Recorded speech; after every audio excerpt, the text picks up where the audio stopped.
यहाँ से आप बाहर भी जाते हैं, पलायन करके काम करके दिखाते हैं, बड़े बड़े व्यापार अपने बन रहे, रोजगार अपने निर्वाह। यहाँ पे फिलहाल में मोजड़ी का उद्योग है। आप सबका बहुत बहुत आदर करते हैं और क्योंकि मैं आपका आदर करती हूँ, आज मैं आपसे कुछ सीधी सीधी बातें करना चाहती हूँ। वरना चुनाव के समय क्या होता है कि लंबे लंबे भाषण दिए जाते हैं। अक्सर आपको भी लगता होगा कि नेता भाषण दे रहा है, लेकिन जो कहना चाह रहा है वो सच्चाई कह रहा है कि नहीं, आपके सामने जो असलियत है वो रख रहा है कि नहीं। इसलिए मैं चाहती हूँ कि आपसे कुछ बातचीत करूँ, आपके सामने एक सच्चाई रखूँ, ताकि जब चुनाव आएगा, जब दिन पोलिंग का दिन आएगा, तो आप ठीक तरह से अपने विवेक को इस्तेमाल करके पूरी जागरूकता से अपना वोट दे पाए। देखिए, चुनाव का जो समय होता है वो हिसाब लेने का समय भी होता है कि नहीं? अभी हाल में राजस्थान का चुनाव था। आप अशोक गहलोत की सरकार से खुश नहीं थे, हो सकता है थोड़ा सा शिकवा गिला भी था, इसीलिए आपने सरकार बदली कि नहीं? था कि नहीं? तो देखिए, आपने सरकार बदली और क्या देखा कि जो स्कीमें आपके लिए अशोक जी ने शुरू की थी, जो 25 लाख की बीमा की स्वास्थ्य बीमा की स्कीम थी, उसको क्या हुआ? कौन बताएगा? बंद हो गई। आपको 25 लाख तक मुफ्त स्वास्थ्य की सुविधाएं मिल रही थी। आज क्या हालात है? आज मिल रही है? नहीं। आपको जो तमाम सुविधाएं मिल रही थी, आज लगभग उनको बंद किया गया।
घबराहट होती है कि नहीं कि आधी चीजें खरीद नहीं पा रही हैं, मुश्किल से आप पैसा इकट्ठा करती हैं। जब कोई बीमार होता है घर में तो इलाज के समय क्या होता है, जमीन बेच देते हैं, अपनी जमीन बेच देते हैं। बच्चों की शादी करानी पड़ती है तो क्या करते हैं, कर्ज देते हैं।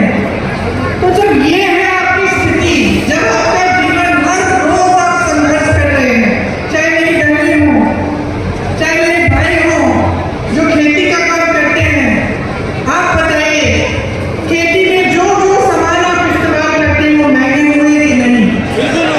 पेट्रोल डीजल को छोड़िए, लेकिन हर चीज पे आपको जीएसटी देनी पड़ती है कि नहीं? उससे क्या हुआ, आपकी मुश्किलें बढ़ी हैं।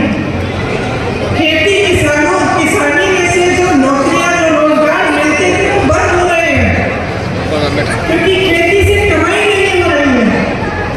जो सामान आपको इस्तेमाल करने होते हैं, चाहे खाद हो चाहे कुछ भी हो, उसमें जीएसटी भर भर के आपकी खबर पड़ी जा रही है। महंगाई से आप जूझ रहे हैं, आपकी कोई सुनवाई नहीं है। ऐसे कानून लाए थे ये लोग, इससे बड़े बड़े अरबपतियों के फायदे के कानून।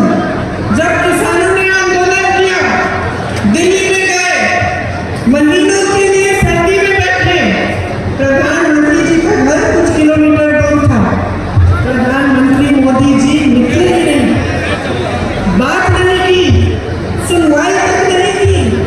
ये नहीं सोचा कि लाखों किसान महीनों से सर्दी में बैठे हैं, उनकी कम से कम हम बात सुन लें। फिर क्या हुआ, उस समय उत्तर प्रदेश का चुनाव आ रहा था, उत्तर प्रदेश का चुनाव आ रहा था, किसान बैठे हुए थे बाहर दिल्ली के, महीने बीत गए, किसी ने पूछा नहीं। जैसे ही चुनाव आने लगा, मोदी जी ने काले कानून रख दिए। तो आप नीति समझिए और नीयत समझिए, इनकी नीयत ठीक नहीं है। इनकी नीतियां सिर्फ बड़े बड़े अरबपतियों के लिए हैं। आपने अभी कहा जमीन बेचते हैं अगर जरूरत पड़ती है, आपने कहा किसी की शादी होती है जमीन बेचनी पड़ती है या कर्ज लेना पड़ता है। आपने देखा होगा कुछ दिनों पहले एक बड़े अरबपति के बेटे की शादी हुई, आपने देखा होगा कि किस धूमधाम से शादी की। ठीक है, बुरी बात नहीं है, जिसको जैसा करना है करे, लेकिन आपने कभी सोचा है कि इतना पैसा कहां से आ रहा है, इतना पैसा कहां से आ रहा है? इतना पैसा इसलिए है इन लोगों के पास क्योंकि मोदी जी ने इनके कर्ज माफ किए हैं। 16,000 करोड़ रुपए के इनके कर्ज माफ किए हैं।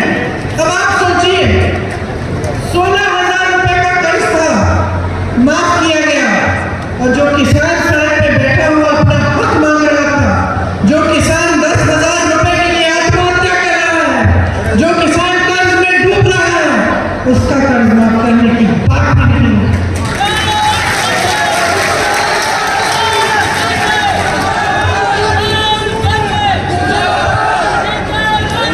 आपको सिर्फ ये दिखाया जाता है पूरी मीडिया में, टीवी पे, आप फोन खोलेंगे तो फोन पे आपको यही दिखाई देता है कि देश आगे बढ़ रहा है, तरक्की हो रही है, सब बहुत खुशहाल है। ये सच्चाई है क्या? जब आप देखते हैं कि बड़े बड़े प्रधानमंत्री, बड़े बड़े राष्ट्रपति आ रहे हैं देश में और G20 जैसे बड़े बड़े इवेंट हो रहे हैं, तो हम भी भारतीय हैं, हमें भी गर्व होता है। ऐसी बात नहीं है, आपको भी गर्व होना चाहिए, ठीक है, अच्छा है, लेकिन क्या इसका मतलब ये है कि इस देश की एक और असलियत नहीं है?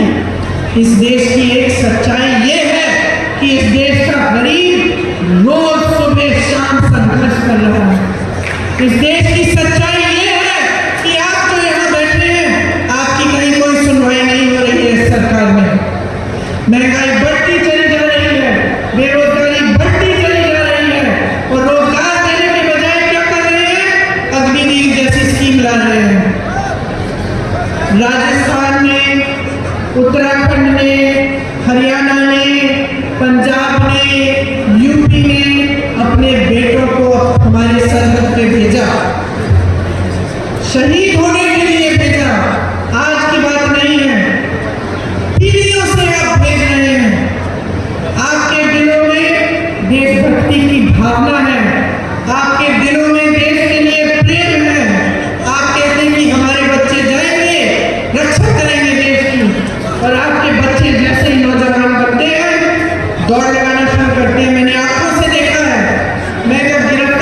अभी तो रात हो रही है, सुबह हुई भी नहीं है, सूरज उगा भी नहीं है, ये बच्चे दौड़ लगाने किस लिए निकले हैं? फिर वो रुके, उन्होंने बातचीत की हमसे, पता चला कि सेना के लिए तैयारी कर रहे थे। इतने इतने से थे, अभी तो उनकी उम्र भी नहीं है सेना में भर्ती होने की, लेकिन तैयारी तब से कर रहे थे। क्या उम्मीदें होंगी उनकी, क्या आशाएं होंगी, दिल में कैसी भावना होगी देशभक्ति की, और ये भी भावना कि अपने माता पिता के लिए बड़े होकर हम कमाएंगे, एक स्थायी रोजगार मिलेगा, सेना में हम भर्ती होंगे, हमारे माता पिता को गर्व होगा, तब हम उनका देखभाल कर पाएंगे। ये भावना ये मोदी जी समझ ही नहीं पा रहे हैं। जो अग्निवीर जैसी स्कीम निकालते हैं वो ये भावना को समझ नहीं सकते। उन्होंने सब आशाओं को चूर चूर कर दिया, इन उम्मीदों को खत्म कर दिया। वो समझे नहीं कि सेना में भर्ती होने का मतलब क्या है नौजवानों के लिए और तमाम देश की जनता के लिए, समझ नहीं पाए। अब उन्होंने वही चीज चार सालों की कर ली। 4 सालों के लिए कौन करेगा? एक बच्चा हमारे पास मुंबई में, मेरे भाई की यात्रा थी, पास आया, रोने लगा, कहा कि आपको मालूम है 2 बार मैं भर्ती हो चुका हूँ, मेरा नाम आ चुका है सूची में, लेकिन हिम्मत नहीं हो रही है दीदी। 5 सालों के लिए हिम्मत नहीं हो रही है कि मैं ये काम करूँ। पिताजी कह रहे हैं बेटा छोड़ दो, कोई फायदा नहीं है, 5 सालों के लिए तुम जाओगे, क्या पता क्या होगा, स्थायी तुम्हें रोजगार नहीं मिल रहा है, पूरे जीवन के लिए तुम कमा नहीं पाओगे, वापस आओगे तो क्या होगा। तो ये स्थिति हो गई है कि रोजगार बनाने के बजाय आप रोजगार घटा रहे हो। खेती से रोजगार बनता था, आज खेती में कमाई नहीं बची। छोटे छोटे जो कारोबार थे, छोटे बिजनेस थे, जो यहाँ के इतने सारे व्यापारी हैं, आप रोजगार बनाते थे, आज आपकी मुश्किलें बढ़ गई हैं। जीएसटी से, नोटबंदी से, ऐसी नीतियों से जिससे आपकी भी कमर टूट रही है, जिससे आप खुद कमा नहीं पा रहे हैं। तो ये जो सरकार है ये आपके लिए नहीं चल रही है। देखिए कांग्रेस पार्टी ने इस बार ये बात गहराई से समझी है। हम इस बात को समझे हैं कि पिछले 10 सालों के लिए मेरी बहनें आपके साथ अन्याय हो रहा है, मेरे भाई आपके साथ अन्याय हो रहा है, किसानों के साथ अन्याय हो रहा है, नौजवानों के साथ अन्याय हो रहा है, बहनें आपके साथ अन्याय हो रहा है। हम इस बात को गहराई से समझ रहे हैं, इसीलिए हम चाहते हैं कि हम ऐसी चीजें लाएं इस देश में जो आपको मजबूत बनाए। जिस तरह से बड़े बड़े उद्योगपतियों के लोन माफ हो रहे हैं, जिस तरह से देश की पूरी संपत्ति इनको दी जा रही है, हवाई अड्डे इनके हो गए हैं, बड़े बड़े कारखाने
राष्ट्रीय न्यूनतम मजदूरी हम तय करना चाहते हैं ताकि आपको 400 रुपये प्रतिदिन के कम से कम कोई नहीं दे पाएगा। और जो शहरी क्षेत्रों के लिए, जैसे हमने यहाँ गांव के क्षेत्रों में रोजगार की गारंटी दी, आपको मालूम होगा मनरेगा कांग्रेस ने शुरू किया था, उससे 100 घंटे का रोजगार था वो आपको गारंटी मिलता था।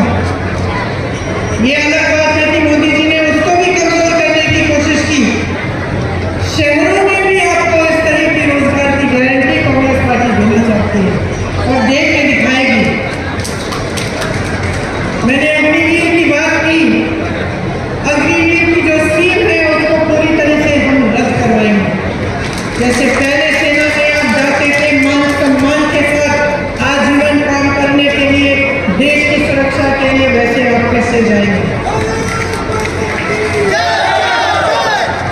देखिए, मैंने किसानों की बात की, मैंने आपसे बताया कि जीएसटी आपके जो खेती के सामान है उस पर हम रद्द करेंगे, कि एमएसपी आपको एक कानूनी आपको अधिकार बनेगा, कानून बनेगा कि आपको एमएसपी मिलना है। और जो आपका नुकसान होता है जब आपदा आती है, आपको उसका भुगतान अभी तक मिलता नहीं है। कभी कम मिलता है, कभी टाइम पे नहीं मिलता है, कभी आप महीने इंतजार करते हैं, साल इंतजार करते हैं, नहीं मिलता। तो हम ऐसे नुकसान के भुगतान के लिए हम 30 दिनों की सीमा रखेंगे। 30 दिनों के अंदर अंदर पूरा भुगतान होगा।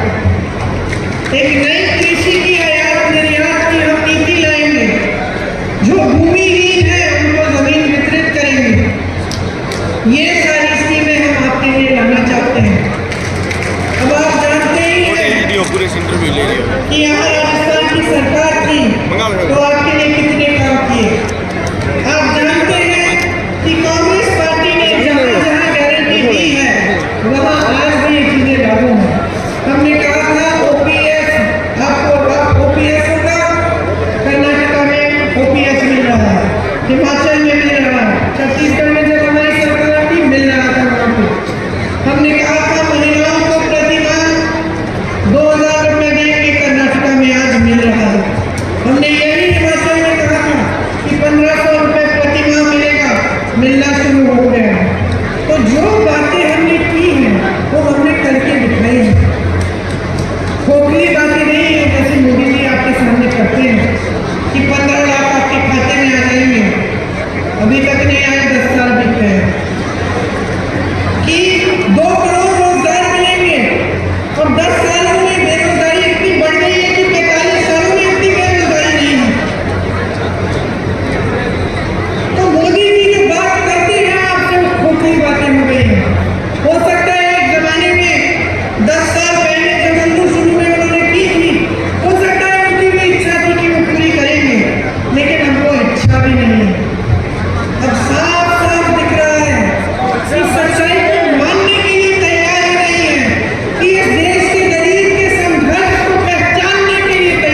जो लॉटरी चलाते हैं उनसे भी किसी को नहीं छोड़ा।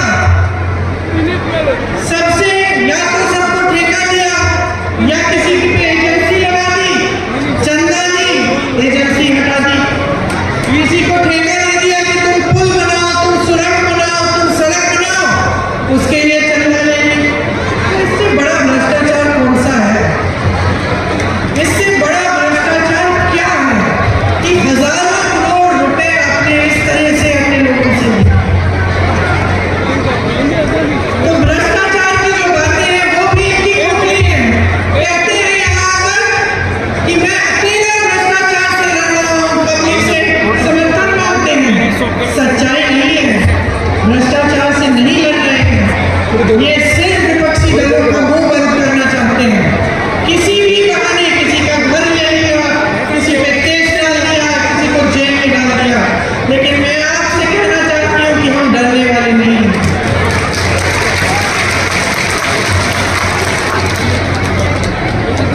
हम डरने वाले नहीं हैं, हम अपने रास्ते से भटकने वाले नहीं हैं। हम आपके लिए लड़ते रहेंगे, आपके लिए काम करते रहेंगे और आपकी सेवा करते रहेंगे। यही हमारा धर्म है और असली धर्म यही होता है। हर नेता का यही धर्म होना चाहिए। धर्म की बहुत बातें सुनते हैं आप, धर्म के नाम पे आपको बहकाया जाता है, लेकिन धर्म के नाम को जो अपनी सत्ता के लिए इस्तेमाल करता है वो धार्मिक नहीं होता। धार्मिक इंसान वो होता है मेरी बहनें जो सेवा को समझता है, जो अपने पास वाले को, जो भाई बहनों की मदद करता है, जो सच्चाई बोलता है और जो धर्म का इस्तेमाल अपने लिए नहीं लेकिन लोगों की भलाई के लिए करता है। इसीलिए मैं खास आपसे आग्रह करने आई हूँ आज कि इनकी बातों में मत पड़िए। बहुत हो चुका है, आपने 10 साल अपना अनुभव देखा है, आपने संघर्ष किया है। इस बार इस चुनाव में आपका वोट किसी एक नेता को नहीं मिलना चाहिए। आपका वोट अपने ही पक्ष में जाना चाहिए। आपका वोट अपने लिए लगना चाहिए, डरना चाहिए। अपने बारे में सोचिए। 10 साल गुजर गए हैं, आपके बच्चे बड़े हो रहे हैं, आप मेहनत से कमा के उनको पढ़ा रहे हैं, लिखा रहे हैं, रोजगार नहीं मिल रहा है, घोटाले हो रहे हैं, खेती में कमाई नहीं हो रही है, महंगाई बढ़ रही है। क्या 5 साल और आप ये चाहते हैं? आप ऐसी सरकार चाहते हैं जो ऊपर से ऐसे दिखे कि आपको सोने का कोई डब्बा दे रहे हैं, डब्बा खोला तो कुछ खाली है, सब कुछ खाली है, और खूब प्रचार के साथ ये कहा जा रहा है कि आपको दे रहे हैं, दे रहे हैं, दे रहे हैं। इस गलतफहमी में मत पड़िए। अगर आपको दिया होता तो आज ये आपकी परिस्थिति नहीं होती। अगर आपको सचमुच एक सरकार मिली होती जो आपके हित में काम कर रही होती तो आपकी आज ये परिस्थिति नहीं होती कि आप महंगाई से जूझ रहे हैं, कि आप गरीबी के दलदल में फंसे हुए हैं। आपको इस दलदल से निकलना है तो एक ऐसी सरकार लाइए जो आपके लिए काम करे, जो आपको गरीबी से निकाले। आपको मालूम नहीं होगा कि कांग्रेस की सरकार ने करोड़ों लोगों को गरीबी से निकाला और बीजेपी की ये जो सरकार है वापस उनको गरीबी में धकेला।